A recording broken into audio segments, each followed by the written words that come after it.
your team must have done a hell of a lot of hard work to get this exhibition, so you must be pleased to get here today. Yeah, it was pretty short notice, so it's come out quite well considering the time span we had to do it. So pretty chuffed with that. It's a bit different from the last exhibition we have here.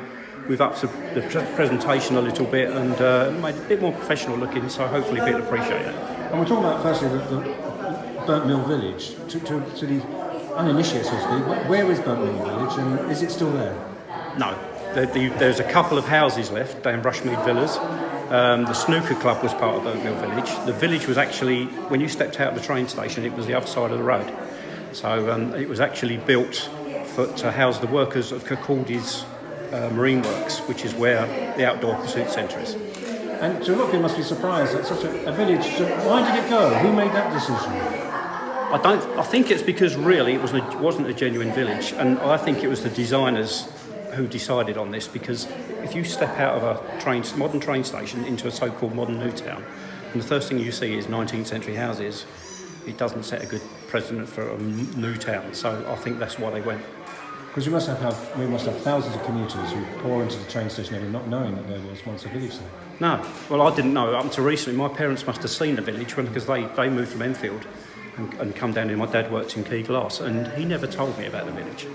I only found out when I joined the group before I became an admin at the photos of Harlow.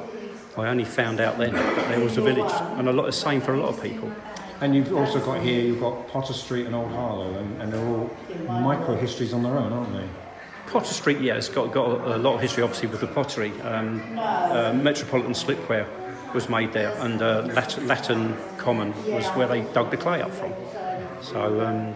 And again, we're talking about the Latin street, and people these days go, "What do you mean street? Because it's a cycle track." No, street. But it's still there. It's still there as a cycle path. And if you're near Mary Magdalene Church at Potter Street, it actually says Latin Street on a sign just by there. So you can follow that all the way down to Nexwell Street, which is the old Roydon Road. This all comes out. There's a few more questions. This comes out of photos of Harlow Old and New. You must be. I mean, how many members are there? And you must be pleased with. We've just hit 16,000 members. Considering we only set up in around 2012, that's pretty good going. And are people just from Harlow, or people all over the world who have a connection with Harlow? Exactly. And there's people who've moved away from Harlow. We've got members in Australia and America, and people who've moved out of Harlow into the villages surrounding Harlow, and vice versa. So that's why we're not just Harlow, we're surrounding areas as well.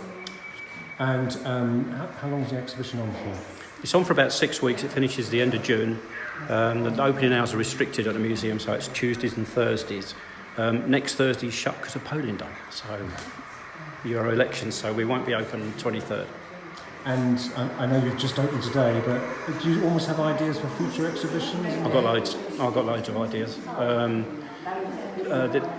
Last time it was very general, but this time we wanted to be more specific with Potter Street, because people moaned last time there wasn't any pictures of Potter Street, so I've made sure there are plenty this time. I've got a few ideas.